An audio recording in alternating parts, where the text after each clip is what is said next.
everyone! Welcome to my channel. And for today's video ay magkakaroon po tayo ng tutorial. Oh my God! Wow! Yes, tutorial. Oh! My channel is not only for personal vlogs, entertainments, adventures, etc. but also for some tutorials. And this is my first video tutorial na ituturo po or isi-share sa inyo. Nakakagigil ka.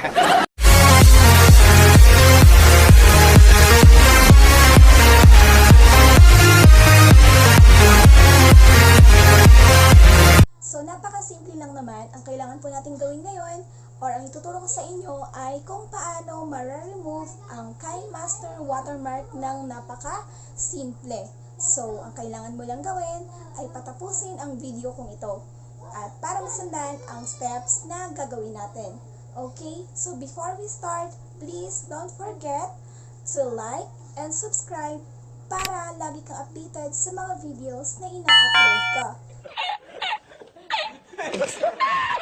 Okay, so let's start.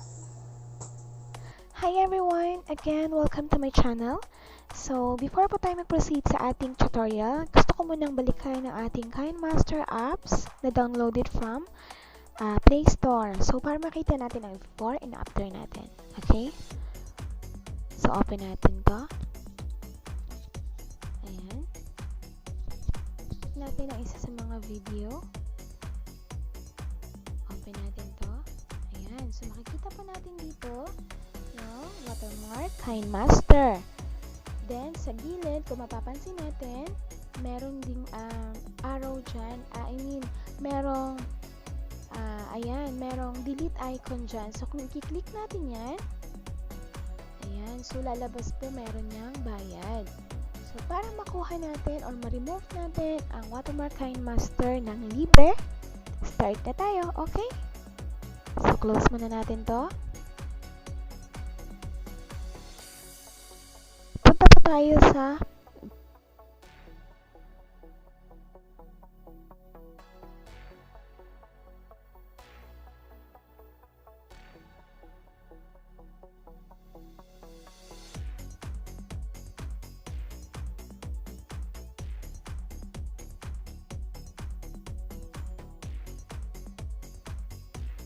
ayan.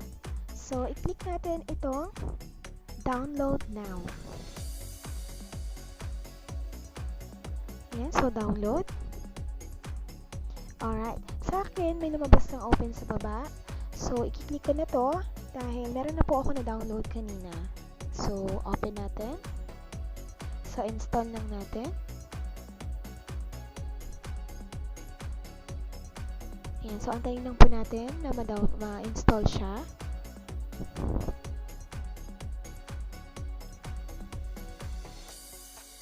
Okay, so open natin. Ayan, so na-install na po natin itong AC Market. Then, open muna natin. Okay lang natin yan. Allow lang natin. Alright, so na-open na natin ang AC Market. So, labas muna tayo dito at balikan natin ang dating KineMaster apps natin.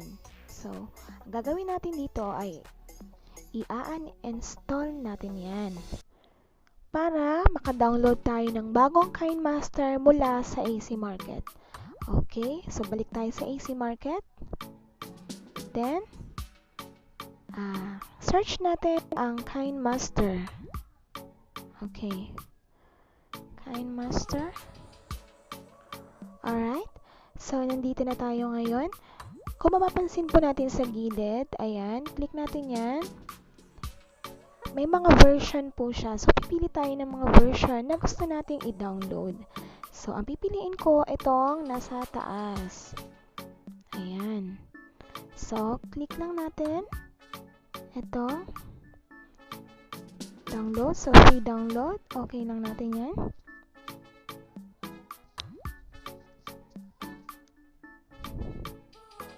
Ayan, so download started. So, puntahan natin itong arrow natin sa baba. Okay. Pag lumabas po yan, so i-allow apps from this source lang natin yan. Sa settings natin yan. Okay. So, ayan.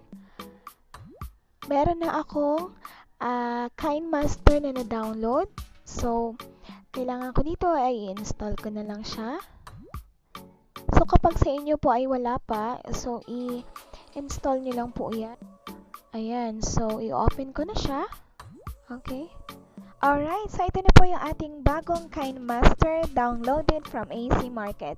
Ayan. So, kung bagong downloaded po, may lalabas po yan na Run Analysis Now sa inyong screen. So, i-click nyo lang po yan para maging full access po ang ating KineMaster apps. Yan. Okay. So, check natin kung talagang wala ng watermark. Ayan. So, mag-try tayo ng video. Alright. So, yan. Kung napapansin po natin, wala na pong watermark sa ating video. So, mas malinis na siya. Mas maganda ang i-upload nating mga videos. So, ganun lang po kadali. Napakasimple lang. So, pwede nyo na pong gawin simulan sa inyong mga mobile phone. Ayan. So, sana nakatulong po ang video ito sa mga katulad kong bago pa lang nagsisimula sa pag-i-edit. Ayan. So, maraming salamat and please don't forget to like, share, and subscribe para sa mga videos na ina-upload ko.